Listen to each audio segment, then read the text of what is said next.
پریز Jesus. آپ سب خوش ہیں؟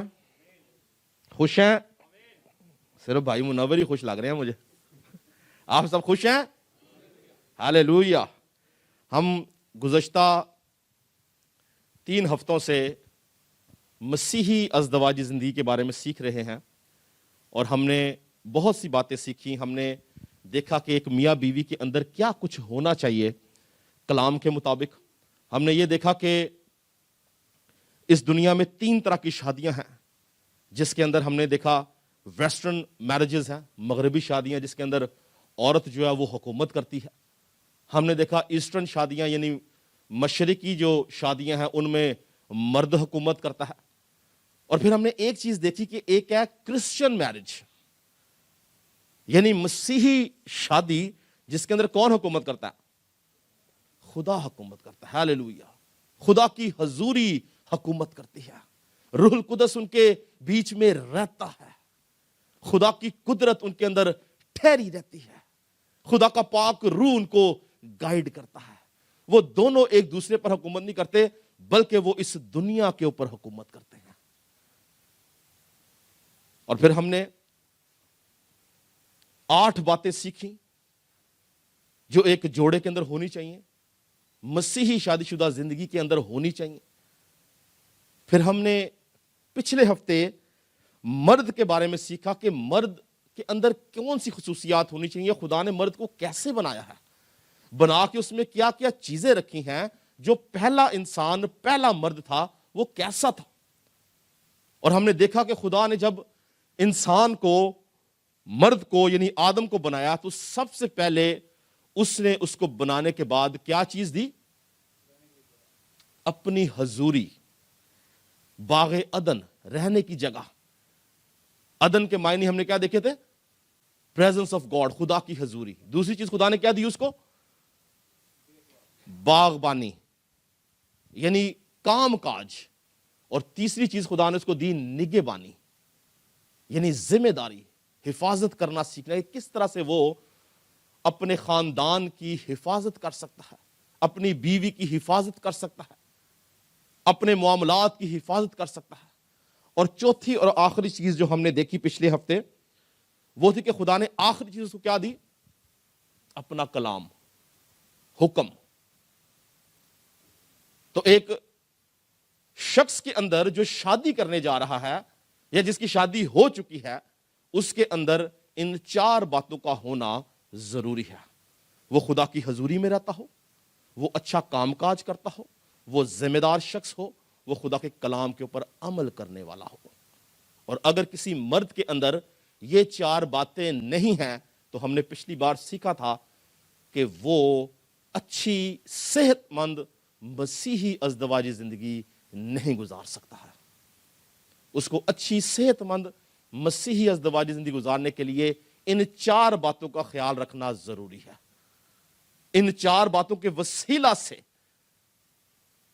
وہ ایک خوبصورت شادی شدہ زندگی گزار سکتا ہے.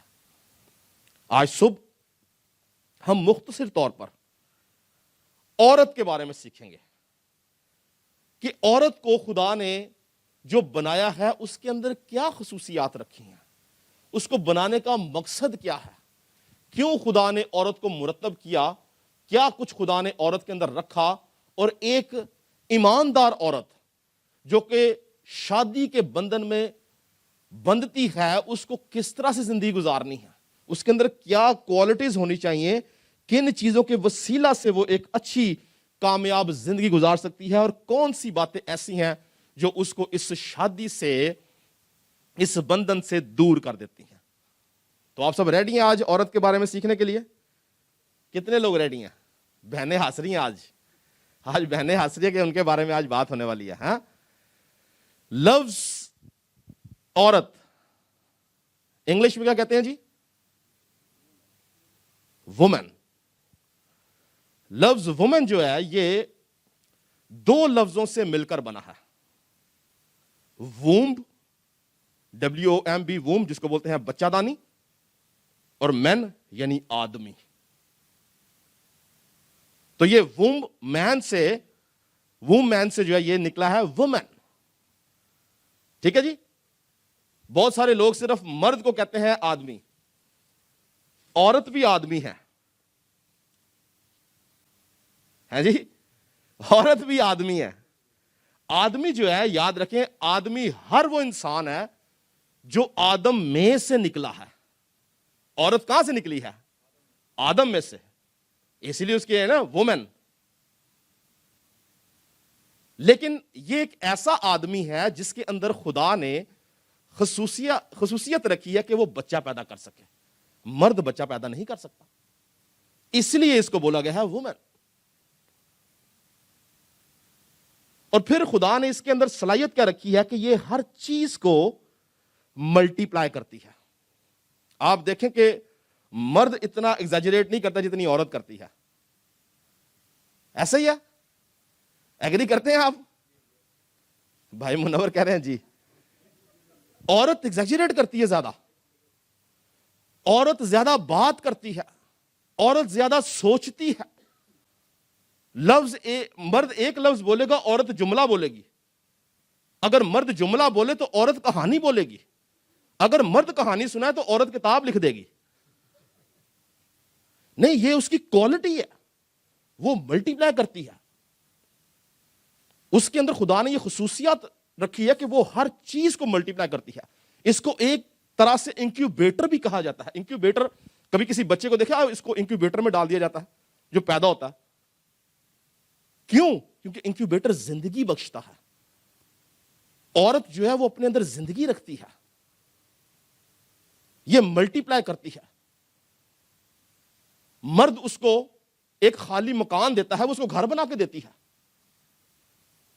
مرد اس کو سبزیاں لا کے دے گا، وہ اس کو سالن بنا کے دے گی۔ ایسے ہی ہے نا؟ مرد اس کو اپنا بیج یعنی اپنا سپرم دیتا ہے، وہ اس کو بچہ دیتی ہے۔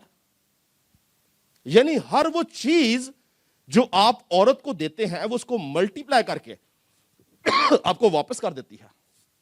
تو آپ سوچیں کہ اگر آپ اس کو غصہ دیں گے، گالیاں دیں گے، غصہ دیں گے، گالیاں دیں گے، بری باتیں دیں گے، تو وہ کیا دے گی؟ وہ بیلنے، کرچیاں، دیچکیاں۔ خدا نے عورت کے اندر اس چیز کو رکھا ہے کہ وہ ہر بات کو ملٹی پلائی کرتی ہے۔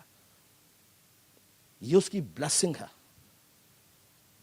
اور یہ بلیسنگ جب ان کو بنایا گیا، خدا نے ان کو وہ بلیسنگ دی۔ کیا لکھا ہے؟ خدا نے کہا بڑھو پھلو، زمین کو معمور اور محکوم کرو۔ ایسا نہیں تھا کہ گناہ سے پہلے عورت نے بچہ نہیں پیدا کرنا تھا، میں نے پچھلی بار بتایا تھا، بچہ اس نے اس وقت بھی پیدا کرنا تھا، مگر اس کے اندر صرف ایک چیز ایڈ کر دی گئی، وہ تھا درد۔ یعنی پہلے بھی اس کو ملٹی پلائی کرنے کے عمل میں سے گزرنا تھا۔ خدا نے اس کے اندر اس خصوصیت کو رکھا ہے کہ وہ اچھے طور سے کام کر سکے، اپنے خاوند کے ساتھ ایک مددگار کے طور پر کھڑی ہو۔ اسی لیے ایک بات یاد رکھیں کہ وہ مرد جو اپنی بیوی کے بارے میں کمپلین کرتے ہیں کہ میری بیوی یہ ہے یا میری بیوی وہ ہے، کہیں نہ کہیں وہ کمی اس بیوی کے اندر نہیں ہے بلکہ وہ آدمی کے اندر ہے۔ میں ثابت کروں گا اس بات کو۔ آپ مجھے بتائیں کہ آپ کسی ہوٹل میں کھانا کھانے جائیں اور کھانا خراب ہو اور آپ کمپلین کریں، تو کمپلین آپ کسی کریں گے؟ ہوٹل کی۔ سیل کیا کرے گی منسپلٹی؟ کھانا سیل نہیں کرے گی، کیونکہ وہ کھانا ہوٹل میں سے نکلا ہے۔ آپ سے کوئی بچہ بدتمیزی کرے، آپ کس سے کمپلین کرتے ہیں؟ بچے سے نہیں، اس کے والدین سے، کیونکہ وہ بچہ والدین میں سے نکلا ہے۔ اسی طرح عورت میں جو بھی کمی کمزوری ہے وہ اصل میں اس کی نہیں ہے بلکہ مرد کی ہے۔ شکل کوئی اور ہو سکتی ہے لیکن کمزوری کمی مرد کی ہے۔ آپ کو یاد ہوگا کہ ہم نے پہلے پیغام میں ایک بات سیکھی تھی، پہلے پارٹ میں، کہ آدم نے عورت کو وہ حکم، وہ کلام مناسب طور سے نہیں سمجھایا تھا جو خدا نے اس کو دیا تھا۔ اسی لیے جو ہوا تھی وہ نہ اس درخت کا نام جانتی تھی، نہ اس کلام کو پراپر جانتی تھی کہ خدا نے کہا کیا ہے۔ تو کمی کس کی تھی؟ آدم کی۔ اسی طرح سے آج اگر کسی عورت میں کوئی کمی کمزوری ہے تو اس کا ذمہ دار کہیں نہ کہیں آدم، انسان، مرد خود ہی ہے. خدا نے اس کو ہیڈ بنایا ہے.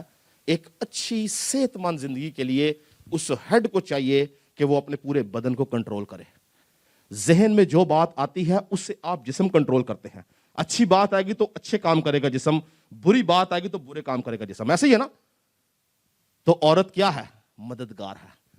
مرد کیا ہے؟ ہیڈ ہے. جو کچھ مرد کرے گا یا جو کچھ سوچے گا وہی کچھ عورت کرے گی. اسی لیے مت سوچیں کہ اگر عورت میں کمزوری ہے وہ کہیں نہ کہیں مرد کے اندر سے نکلی ہے. مرد کو ریکٹیفائی کرنا ہے، اس کو فکس کرنا ہے کہ کہاں پہ میں غلطی کر رہا ہوں جس کی وجہ سے میری بیوی ایسے کر رہی ہے. اور پھر جب ایک عورت خدا میں آ جاتی ہے، وہ یسوع مسیح کو اپنا شخصی نجات دہندہ قبول کر لیتی ہے، تو اس وقت اس کے اندر 7 باتوں کا، کتنا؟ 7 باتوں کا ہونا ضروری ہے جس کے وسیلہ سے وہ ایک اچھی مسیحی صحت مند ازدواجی زندگی گزارنے کے قابل ہو سکتی ہے. اور وہ 7 باتیں کیا ہیں؟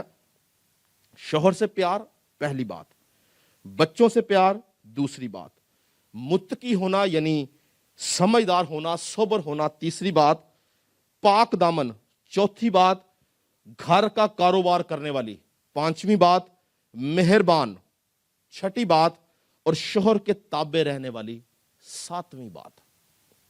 یہ 7 باتیں، یہ 7 کام ایسے ہیں جس کے وسیلہ سے ایک عورت جو ہے وہ خدا کی اور اپنے خاوند کی نظر میں عزت پاتی ہے، اور ان کاموں کے وسیلہ سے خدا کا کلام بھی عزت پاتا ہے. میرے ساتھ نکالیں تیتس کا خط، اس کا 2 باب اور اس کی 3 سے 5 آیت تک پڑھیں جی ذرا. اسی طرح بوڑھی عورتوں کی بھی وضع مقدسوں کی سی ہو، تہمت لگانے والی اور زیادہ مے پینے میں مبتلا نہ ہوں، بلکہ اچھی باتیں سکھانے والی ہوں، تاکہ جوان عورتوں کو سکھائیں کہ اپنے شوہروں کو پیار کریں، بچوں کو پیار کریں، اور متقی اور پاک دامن اور گھر کا کاروبار کرنے والی اور مہربان ہوں، اور اپنے اپنے شوہر کے تابع رہیں، تاکہ خدا کا کلام بدنام نہ ہو. ہاللیلویہ. تاکہ خدا کا کلام بدنام نہ ہو. یعنی اگر یہ 7 باتیں جو پیٹرن پالوس رسول نے اس خط میں دیا ہے، اگر عورت ان 7 باتوں پر عمل کرتی ہے جس کے اندر شوہر سے پیار، بچوں سے پیار، متقی رہنا، پاک دامن، گھر کا کاروبار کرنا، مہربان ہونا، شوہر کے تابع رہنا، ان کاموں کے وسیلہ سے ایک عورت جو ہے وہ خدا کی اپنے خاوند کی نظر میں عزت پاتی ہے، اور خدا کا کلام بھی عزت پاتا ہے. اس کے کردار کے وسیلہ سے، اس کی سوچ کے وسیلہ سے، اس کے چال چلن کے وسیلہ سے وہ ایک ستودہ عورت ٹھہرتی ہے، وہ ایک پاکیزہ عورت ٹھہرتی ہے. اس کی زندگی خدا کی فرما برداری میں شروع ہو جاتی ہے. وہ دوسری عورتوں پہ سبقت لے جاتی ہے، وہ دوسری عورتوں سے علیحدہ ہو جاتی ہے. وہ خدا کے ڈر اور خوف میں رہنا شروع کر دیتی ہے، اپنے خاوند کے تابع رہتی ہے، اپنے شوہر سے پیار کرتی ہے، گھر کا کاروبار کرتی ہے، بچوں سے پیار کرتی ہے، پاک دامن رہتی ہے، پاکیزہ چال چلن رکھتی ہے، مہربان ہوتی ہے، اور خدا اس کی زندگی میں کام کرتا ہے. خدا کی قدرت اس کی زندگی میں ٹھہری رہتی ہے. وہ چلتی پھرتی لوگوں کے لیے مثال بن جاتی ہے. اس کا خاوند اس کی عزت کرتا ہے، اس کے بچے اس کی عزت کرتے ہیں، معاشرہ اس کی عزت کرتا ہے، کیونکہ وہ خدا کے کلام کی روشنی میں چلنا شروع ہو جاتی ہے. اس لیے آج میں اپنی بہنوں اور بیٹیوں سے یہ بات کرنا چاہتا ہوں جو پہلے سے شادی شدہ ہیں یا جو شادی کے بندھن میں بندھنے والی ہیں، ان کے لیے کہ اپنے اندر دیکھیں کہ آپ کے اندر یہ 7 باتیں ہیں یا نہیں. جو شادی شدہ ہیں وہ دیکھیں, اور جو شادی کرنے والی ہیں وہ پہلے سے اپنے آپ کو تیار کریں ان باتوں کے لیے, تاکہ وہ ایک اچھی صحت مند مسیحی ازدواجی زندگی گزارنے کے قابل ہوں. ہم مختصر طور پر ان 7 کی 7 چیزوں کے بارے میں سیکھیں گے کہ ان کے کیا معنی ہیں. پاسبل آج ہم 7 کی 7 باتیں نہ سیکھ سکیں. اگلا پیغام میرا آخری پیغام ہوگا اس ٹاپک کے اوپر, اور اس کے اندر ہم باقی باتیں سیکھیں گے. میں دیکھتا ہوں ہم کتنی باتیں کور کر سکتے ہیں. پہلی بات کیا ہے جی؟ شوہر سے پیار کرنا. کیا معنی ہے پیار کرنے کے؟ شوہر سے پیار کرنے کے بہت سے معنی ہو سکتے ہیں. ضروری نہیں کہ آپ اپنے شوہر کی جنسی ضروریات کو پورا کرنا ہی پیار سمجھتے ہو. اگر آپ ایک حقیقی مسیحی ازدواجی زندگی جینا چاہتی ہیں, اور آپ چاہتی ہیں کہ آپ کے رشتے کے اندر خداوند رہے, آپ چاہتی ہیں کہ آپ دونوں کے بیچ میں خدا ہو اور ساتھ خدا کی محبت ہو, تو پیار کرنے کے معنی یہ ہیں کہ آپ اپنی فطرت کے خلاف چلیں. اگر آپ کے خاوند کو دن پسند ہے تو آپ دن بولیں. اگر وہ کہتا ہے رات تو آپ رات بولیں. اگر وہ کہتا ہے دھوپ تو آپ دھوپ بولیں. اگر وہ کہتا ہے چھاؤں تو آپ چھاؤں بولیں. یعنی جو کچھ آپ کا خاوند کے, آپ اس کی بات کو سنیں. ممکن ہے کہ آپ کی فطرت اس کی فطرت کے مخالف ہو, مگر جب آپ اپنی فطرت کے مخالف چل رہی ہیں تو آپ اپنے خاوند کی خوشی کو پورا کر رہی ہیں, آپ اس سے پیار کر رہی ہیں. یہ آپ کی محبت کو ظاہر کرتا ہے. اور اس سے صرف آپ اپنے خاوند کو پیار نہیں کرتی, بلکہ آپ اپنے خداوند کو بھی پیار کرتی ہیں. کیونکہ یاد رکھیں کہ انسان, چاہے مرد ہے چاہے عورت, کوئی بھی اپنی جسمانی فطرت سے خدا کو پیار نہیں کر سکتا. ہماری جو فطرت ہے وہ گناہ آلودہ ہے, اس میں گناہ بسا ہوا ہے. وہ گناہ کے اندر جو لذت ہے اس کو پسند کرتی ہے ہماری فطرت.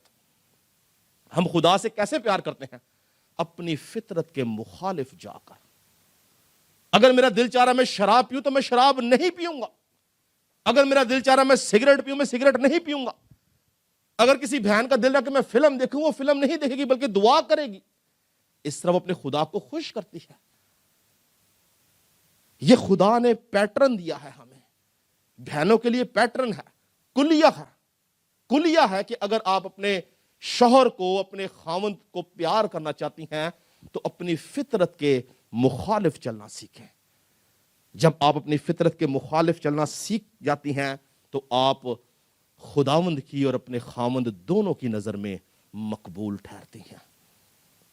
پالوس رسول کیا کہتا ہے؟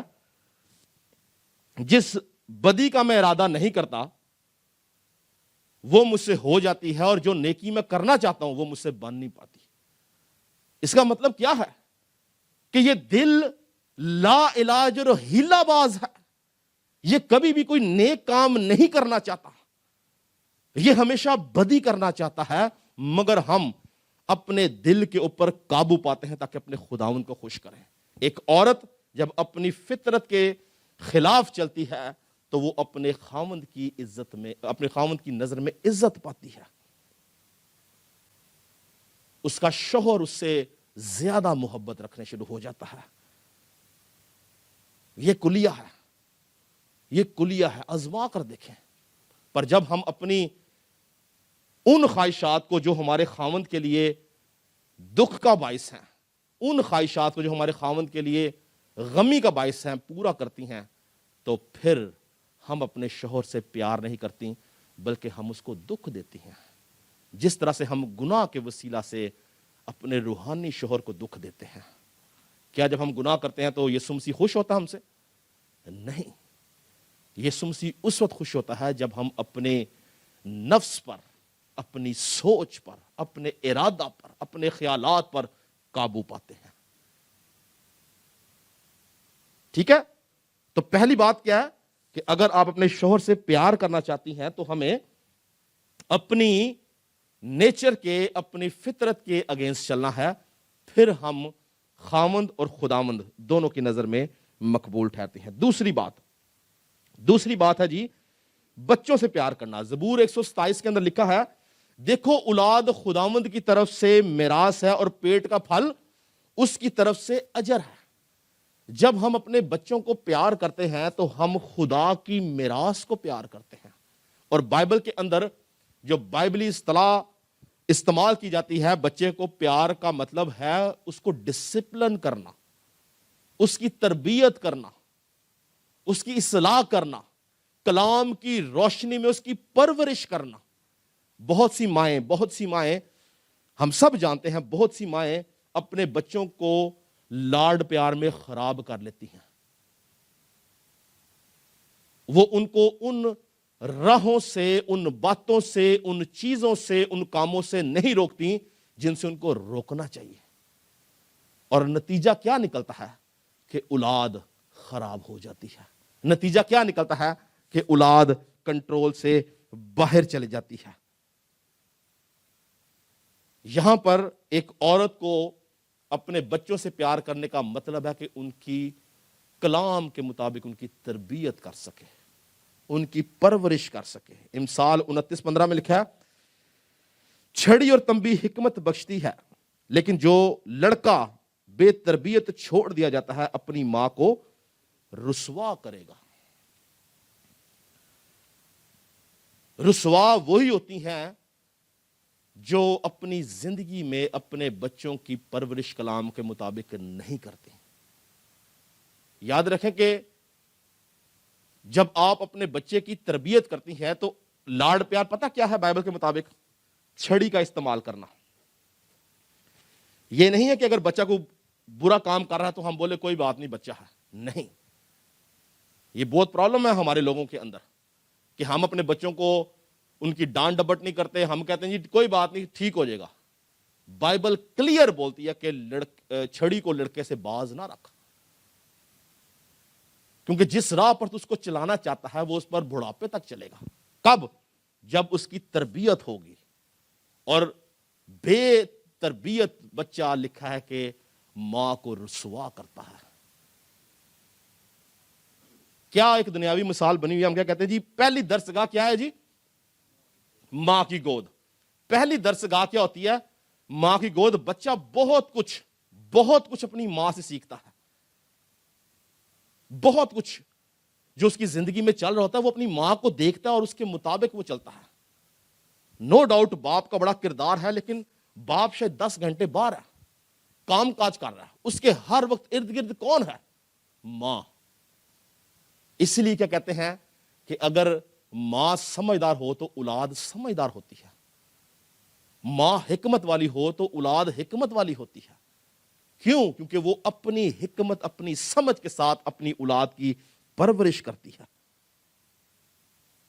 یہاں پر پیار سے مراد ہے اس کی پرورش کرنا، کلام کے مطابق اس کو لے کے چلنا. جہاں پر مار کی ضرورت ہے ماریں بچے کو،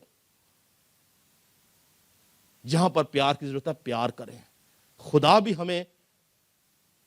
ہم پہ سختی کرتا ہے. کیا لکھا ہے کہ اگر میں تمہیں تنبیہ نہ کرتا تو تم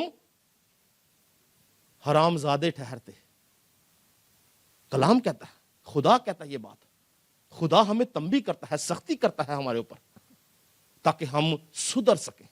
اسی طرح سے والدین کی ذمہ داری ہے، ماں کی خاص طور پر ذمہ داری ہے، کیونکہ دیکھیں باپ باہر ہے ماں کے سامنے، اور ماں جو ہے وہ اس سے زیادہ اپنے بچے کو کوئی نہیں جانتا. وہ جانتی ہے میرا بچہ کیا کر رہا ہے. اس نے اس کو پیدا کیا ہے، وہ اس کے سامنے ہے، اس کی اچھی بری بات پہ اس کی نظر ہے. پر اگر وہ اس کو نہیں روکتی تو وہ اس کے ساتھ بھی اور اپنے ساتھ بھی ظلم کرتی ہے. اسی لیے اس کو چاہیے کہ وہ اپنی اس شادی شدہ زندگی کو اچھا بنانے کے لیے اپنی اولاد کی پرورش کلام کے مطابق کرے. تیسری بات بہت اہم ہے، متقی ہونا. متقی جو ہے وہ متقی کے جو انگلش میں اس کے لیے جو لفظ استعمال کیا گیا وہ ہے سوبر، جس کے معنی ہے سمجھدار، ہوشیار، دانا، عقل مند.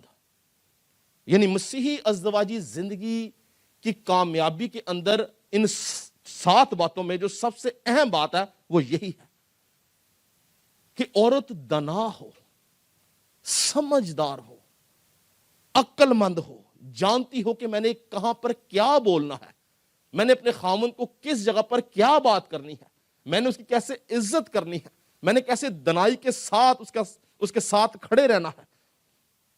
اور عورت کی جو سمجھداری، اس کی دنائی ہے، وہ اس کے گھر کو ایسے رکھتی ہے.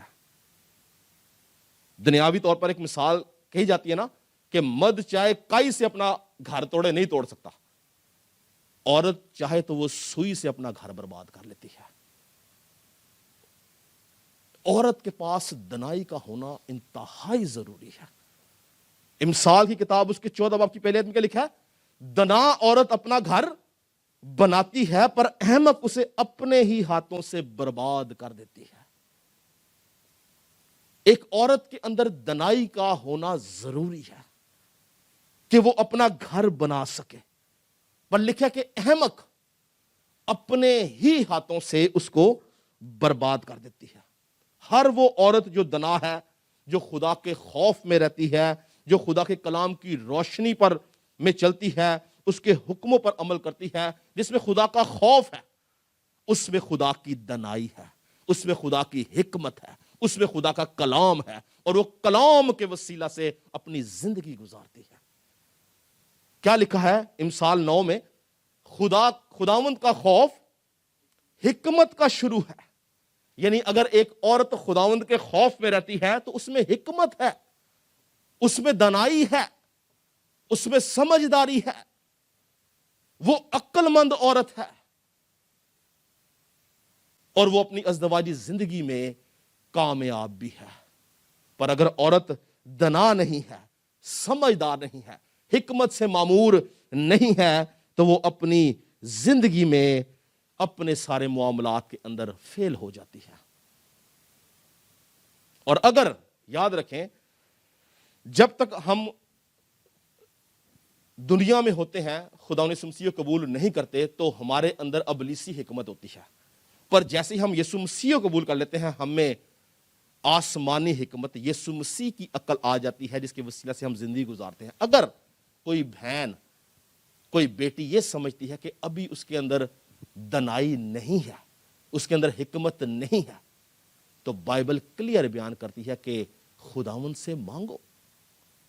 وہ بغیر ملامت کیے فیاضی کے ساتھ سب کو بانٹتا ہے. نکالنے میں چاہتا ہوں یہ حوالہ پڑھیں. پہلا یعقوب کا خط، اس کا پہلا باب اور 5ویں آیت ذرا پڑھیے گا جی. لیکن اگر تم میں سے کسی میں حکمت کی کمی ہو تو خدا سے مانگے، جو بغیر ملامت کیے سب کو فیاضی کے ساتھ دیتا ہے، اس کو دی جائے گی. ہاللیلویا. کیا لکھا ہے؟ جو بغیر ملامت کیے، بغیر ملامت کیے مانگے تو صحیح اس سے، وہ بغیر ملامت کیے فیاضی سے سب کو دیتا ہے. جھکے خداوند کے آگے، خداوند مجھے حکمت دے، مجھے دنائی دے، تاکہ میں اپنے گھر کا بندوبست کر سکوں، میں اپنے گھر کے سسٹم کو چلا سکوں، میں اپنے خاوند کے ساتھ دیانتدار رہ سکوں، میں اپنی اولاد کی پرورش کر سکوں. مانگے، جھکے اس کے آگے. لکھا مانگو تو تم کو دیا جائے گا، ڈھونڈو تو پاؤ گے. مانگنا شروع کریں، یسوع مسیح کی عقل کو مانگے، تاکہ آپ ایک کامیاب ازدواجی زندگی گزارنے کے قابل ہوں. یاد رکھیں، اس دنیا کے اندر سوائے یسوع کے کوئی ایسی ذات نہیں جو آپ کو حکمت دے سکے.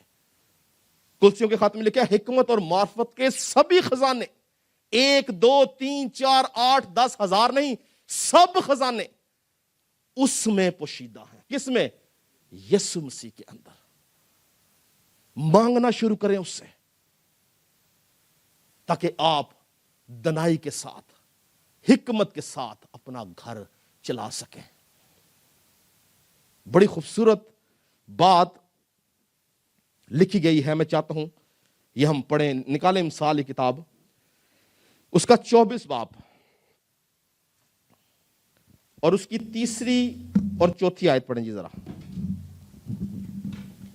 حکمت سے گھر تعمیر کیا جاتا ہے اور فہم سے اس کو قیام ہوتا ہے, اور علم کے وسیلہ سے کوٹھڑیاں نفیس و لطیف مال سے معمور کی جاتی ہیں. جی بس یہ بڑی گہری آیت ہے.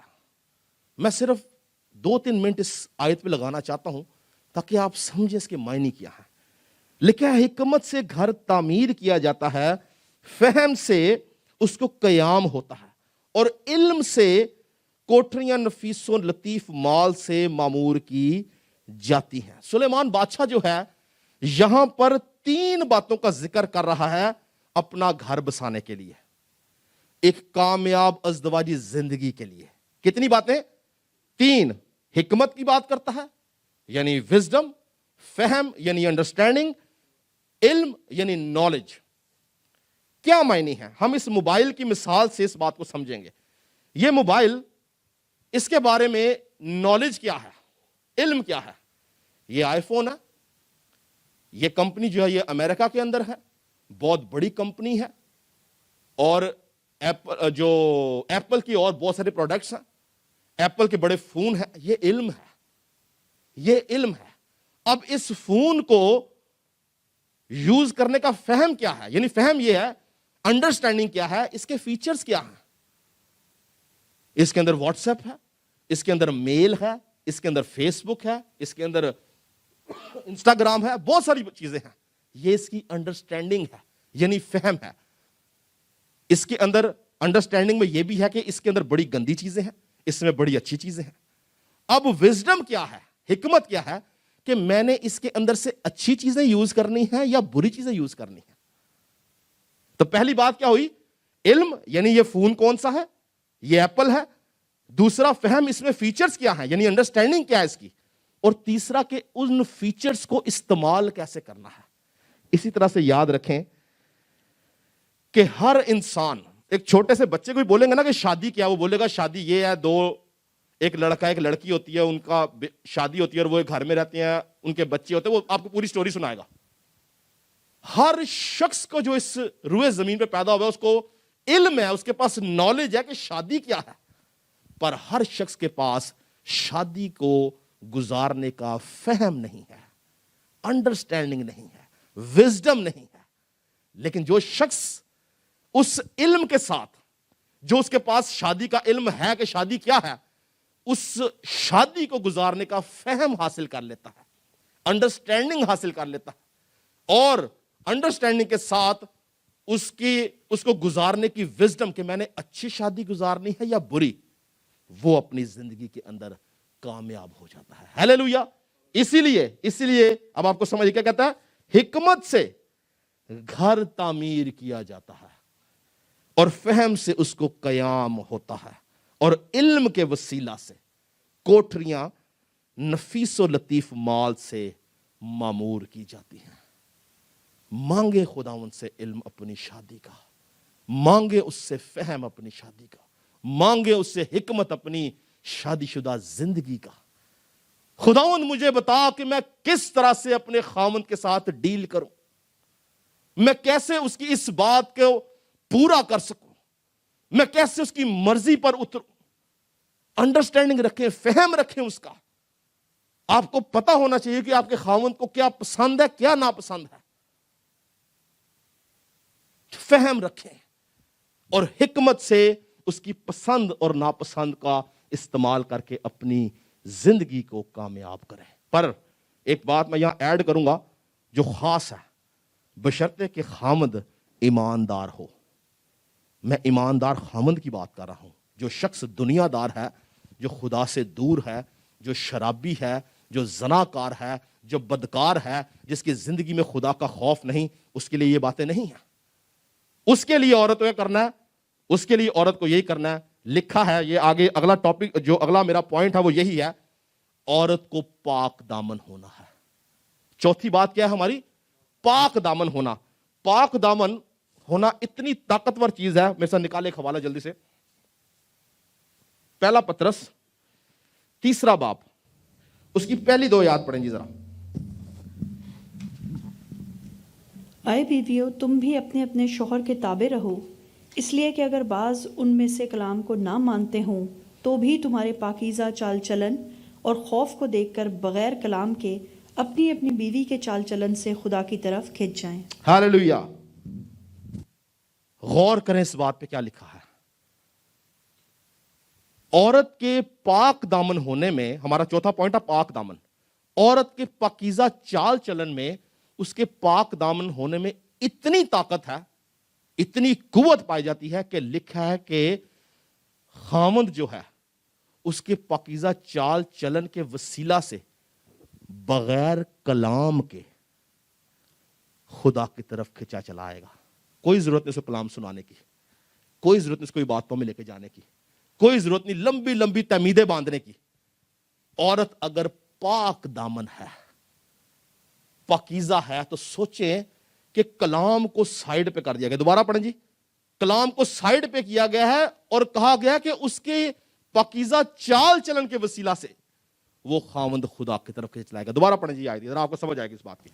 اے بیویوں تم بھی اپنے اپنے شوہر کے تابع رہو، اس لیے کہ اگر بعض ان میں سے کلام کو نہ مانتے ہوں تو بھی تمہارے پاکیزہ چال چلن اور خوف کو دیکھ کر بغیر کلام کے اپنی اپنی بیوی کے چال چلن سے خدا کی طرف کھنچ جائیں۔ بس بغیر کلام کے کیوں یہ بات رکھی گئی ہے؟ سوچنے والی بات ہے۔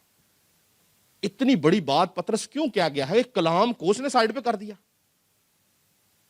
کلام زندگی ہے، کلام میں قدرت ہے، کلام میں طاقت ہے جو سوچوں کو، خیالوں کو، ارادوں کو بدل ڈالتا ہے۔ پطرس کہتا ہے کلام کے بغیر۔ ریزن کیا ہے؟ کیونکہ اگر عورت پاک دامن ہے تو یہ خدا کی مختلف صفات میں سے ایک صفت ہے پاکیزگی۔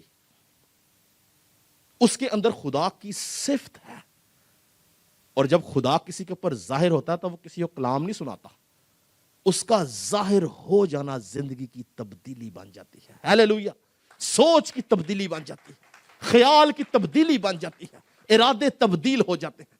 اور اگر عورت پاک دامن ہے تو وہ خدا کی صفت کو اپنے اندر رکھے بیٹھی ہے، اور اس کی اس صفت کے وسیلہ سے خاوند کتنا بھی گناہگار ہو، لکھا ہے کہ وہ بغیر کلام کے کھچا چلا آتا ہے۔ ہیلیلویا۔ آج بہنوں کو ضرورت ہے کہ وہ اپنی زندگی کے چال چلن پر غور کریں۔ کیا ان کا چال چلن پاکیزہ ہے؟ کیا وہ پاک دامن ہیں؟